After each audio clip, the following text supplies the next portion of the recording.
जय राधे जय श्रीकृष्ण। सकल गौरभक्त कृष्ण भक्तेर चरणे आमार असंख्य दंडवत प्रणाम। आज आमरा श्रवण करब श्रीमद्भागवत गीतार अष्टम अध्यायेर अक्षर ब्रह्म योग। अर्जुन जिज्ञासा करलेन, हे पुरुषोत्तम, ब्रह्म की, अध्यात्म की, कर्म की, अधिभूत ओ अधिदैवई बा काके बोले? अनुग्रहपूर्वक आमाके स्पष्ट करे बोलो। हे मधुसूदन, এই দেহে অধিযোগ্য কে এবং এই দেহের মধ্যে তিনি কিরূপে অবস্থিত? মৃত্যুকালে জিতেন্দ্রিয় ব্যক্তিরা কিভাবে তোমাকে জানতে পারেন? পরমেশ্বর ভগবান বললেন, নিত্য বিনাশরহিত জীবকে বলা হয় ব্রহ্ম এবং তার নিত্য স্বভাবকে অধ্যাত্ম বলে। ভূতগণের উৎপত্তি ও বৃদ্ধিকর সংসারী কর্ম।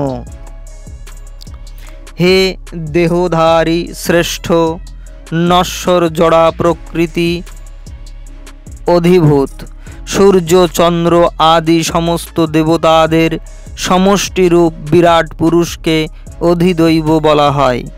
আর দেহীদের দেহান্তর্গত অন্তর্যামী রূপে আমি অধিযোগ্য। মৃত্যুর সময়ে যিনি আমাকে স্মরণ করে দেহ ত্যাগ করেন তিনি তৎক্ষণাৎ আমার ভাবই প্রাপ্ত হন, এ বিষয়ে কোনো সন্দেহ নেই। অন্তিমকালে যিনি যে ভাব স্মরণ করে দেহ ত্যাগ করেন তিনি সেই ভাবে ভাবিত তত্ত্বকেই লাভ করেন। অতএব হে অর্জুন, সর্বদা আমাকে স্মরণ করে তোমার স্বভাববিহিত যুদ্ধ করো, তাহলে আমাতে তোমার মন ও বুদ্ধি অর্পিত হবে এবং নিঃসন্দেহে তুমি আমাকেই লাভ করবে। হে পার্থ, অভ্যাসযোগে যুক্ত হয়ে অনন্যগামী চিত্তে যিনি অনুক্ষণ পরম পুরুষের চিন্তা করেন তিনি অবশ্যই তাকেই প্রাপ্ত হবেন। সর্বজ্ঞ, সনাতন, নিয়ন্তা, সূক্ষ্ম থেকে সূক্ষ্মতর সকলের বিধাতা, জড়বুদ্ধির অতীত, অচিন্ত ও পুরুষরূপে পরমেশ্বর ভগবানের ধ্যান করা উচিত। তিনি সূর্যের মতো জ্যোতির্ময় এবং এই জড়া প্রকৃতির অতীত। যিনি মৃত্যুর সময় অচঞ্চল চিত্তে ভক্তি সহকারে পূর্ণ যোগশক্তির বলে ভ্রু যুগলের মধ্যে প্রাণবায়ুকে স্থাপন করে পরমেশ্বর ভগবানকে স্মরণ করেন তিনি অবশ্যই সেই দিব্য পরম পুরুষকে প্রাপ্ত হন। বেদবিদ পণ্ডিতেরা যাকে অক্ষর বলে অভিহিত করেন, বিষয়ে আসক্তি শূন্য সন্ন্যাসীরা যাতে প্রবেশ করেন, ব্রহ্মচারীরা যাকে লাভ করার ইচ্ছায় ব্রহ্মচর্য পালন করেন, তার কথা আমি সংক্ষেপে তোমাকে বলবো। ইন্দ্রিয়ের সব কয়টি দ্বার সংযত করে মনকে হৃদয়ে নিরোধ করে এবং ভ্রুদয়ের মধ্যে প্রাণ স্থাপন করে যোগে স্থিত হতে হয়।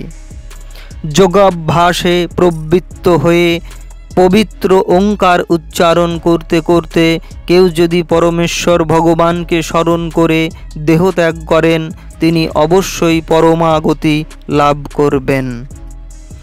হে পার্থ, যিনি একাগ্রচিত্তে কেবল আমাকেই নিরন্তর স্মরণ করেন আমি সেই নিত্যযুক্ত ভক্তযোগীর কাছে সুলভ হই। মহাত্মা ভক্তিপরায়ণ যোগীগণ আমাকে লাভ করে আর এই দুঃখপূর্ণ নশ্বর সংসারে পুনরায় জন্মগ্রহণ করেন না, কেননা তারা পরম সিদ্ধিপ্রাপ্ত হয়েছেন। হে অর্জুন, এই ভুবন থেকে ব্রহ্মলোক পর্যন্ত সমস্ত লোকই পুনরাবর্তনশীল অর্থাৎ পুনর্জন্ম হয়, কিন্তু হে কন্তেয়, আমাকে প্রাপ্ত হলে আর পুনর্জন্ম হয় না। মনুষ্যমানের সহস্র যুগের ব্রহ্মার একদিন হয় এবং সহস্র চতুর্যুগে তার এক রাত্রি হয়। এভাবেই যারা জানেন তারা দিবারাত্রির তত্ত্ববেত্তা। ব্রহ্মার দিনের সমাগমে সমস্ত জীব অব্যক্ত থেকে অভিব্যক্ত হয় এবং ব্রহ্মার রাত্রির আগমনে তা পুনরায় অব্যক্তে লয় প্রাপ্ত হয়। হে পার্থ, সেই ভূতসমূহ পুনঃ পুনঃ উৎপন্ন হয়ে ব্রহ্মার রাত্রি সমাগমে লয়প্রাপ্ত হয় এবং পুনরায় দিনের আগমনে তারা আপনা থেকেই প্রকাশিত হয়। কিন্তু আরেকটি অব্যক্ত প্রকৃতি রয়েছে, যা নিত্য এবং ব্যক্ত ও অব্যক্ত বস্তুর অতীত। সমস্ত ভূত বিনষ্ট হলেও তা বিনষ্ট হয় না। সেই অব্যক্তকে অক্ষর বলে। তাই সমস্ত জীবের পরমাগতি, কেউ যখন সেখানে যায় তখন আর তাকে এই জগতে ফিরে আসতে হয় না। সেটি হচ্ছে আমার পরম ধাম। হে পার্থ, সর্বশ্রেষ্ঠ পরমেশ্বর ভগবানকে অনন্যা ভক্তির মাধ্যমেই কেবল লাভ করা যায়। তিনি যদিও তার ধামে নিত্য বিরাজমান, তবুও সর্বব্যাপ্ত এবং সব কিছু তার মধ্যেই অবস্থিত। হে ভারত শ্রেষ্ঠ, যে কালে মৃত্যু হলে যোগীরা এই জগতে ফিরে আসেন অথবা ফিরে আসেন না, সেই কালের কথা আমি তোমাকে বলবো। ব্রহ্মবিদ পুরুষগণ অগ্নি, জ্যোতি, শুভদিন, শুক্লপক্ষে ও 6 মাস উত্তরায়ণকালে দেহত্যাগ করলে ব্রহ্মলাভ করেন। ধূম, রাত্রি, কৃষ্ণপক্ষ অথবা দক্ষিণায়নের 6 মাস কালে দেহত্যাগ করে যোগী চন্দ্রলোকে গমনপূর্বক সুখভোগ করার পর পুনরায় মর্তলোকে প্রত্যাবর্তন করেন। বৈদিক মতে এই জগৎ থেকে দেহত্যাগের 2টি মার্গ রয়েছে, একটি শুক্ল, অপরটি কৃষ্ণ। শুক্ল মার্গে দেহত্যাগ করলে তাকে আর ফিরে আসতে হয় না, কিন্তু কৃষ্ণ মার্গে দেহত্যাগ করলে ফিরে আসতে হয়। হে পার্থ, ভক্তেরা এই 2টি মার্গ সম্বন্ধে অবগত হয়ে কখনো মোহগ্রস্ত হন না। অতএব হে অর্জুন, তুমি ভক্তিযোগ অবলম্বন করো।